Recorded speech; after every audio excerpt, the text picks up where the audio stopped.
টটেনহ্যামকে 2-0 গোলে হারিয়ে তখন উয়েফা চ্যাম্পিয়ন্স লিগের পরবর্তী মৌসুমে জায়গা করে নেওয়ার স্বপ্ন দেখছে অ্যাস্টন ভিলা। স্টেডিয়ামের আলো কিছুটা থেমে এলেও থামেনি ভিলা পার্কের সমর্থকদের আনন্দের গর্জন। আর তখনই নীরব অশ্রুজলে সিক্ত হয়ে গ্যালারির উদ্দেশ্যে হাত নাড়লেন এমিলিয়ানো মার্টিনেজ। শুধুই কি একটি মৌসুমের সমাপ্তি, নাকি নতুন এক অধ্যায়ের ইঙ্গিত?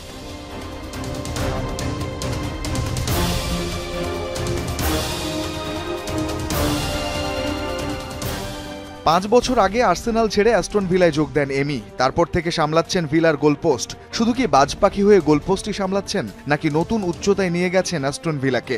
211 ম্যাচ, অসংখ্য সেভ আর দুবার ফিফার সেরা গোলরক্ষকের পুরস্কার। বিদায়ের ইঙ্গিতে তাই তো অশ্রুসিক্ত এমি।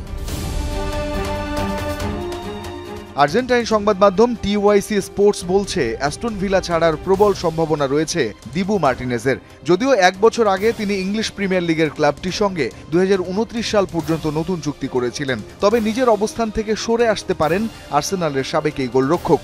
এমিকে কেন্দ্র করে আসা প্রস্তাব নিয়ে অ্যাস্টন ভিলাও নাকি বেশ আগ্রহী। অন্যদিকে ইংলিশ গণমাধ্যম দ্য টেলিগ্রাফ ও মেইল স্পোর্টসের তথ্য মতে এমি মার্টিনেজের বিকল্প খোঁজা শুরু করেছে অ্যাস্টন ভিলা। তারা নতুন করে স্কোয়াড সাজাতে চায়। সব মিলিয়ে দলে অন্তত 3টি পরিবর্তনের কথা শোনা যাচ্ছে। স্প্যানিওলের স্প্যানিশ গোলরক্ষক ওয়ান গার্সিয়াকে পাওয়ার ব্যাপারে আগ্রহ দেখিয়েছে ভিলা। অন্যদিকে সৌদি আরব থেকে একটি প্রস্তাব পেয়েছেন মার্টিনেজ। ইউরোপের বড় ক্লাবের পক্ষ থেকে এসেছে আরও 2টি প্রস্তাব। এই মৌসুমেও চ্যাম্পিয়ন্স লিগের দরজায় কড়া নাড়ছে মার্টিনেজের দল। ভিলা কোচ এমেরির দাবি, পরের মৌসুমে তারা আরও শক্তিশালী হয়ে ফিরবেন। কিন্তু এমেরির সেই পরিকল্পনায় থাকবেন তো মার্টিনেজ?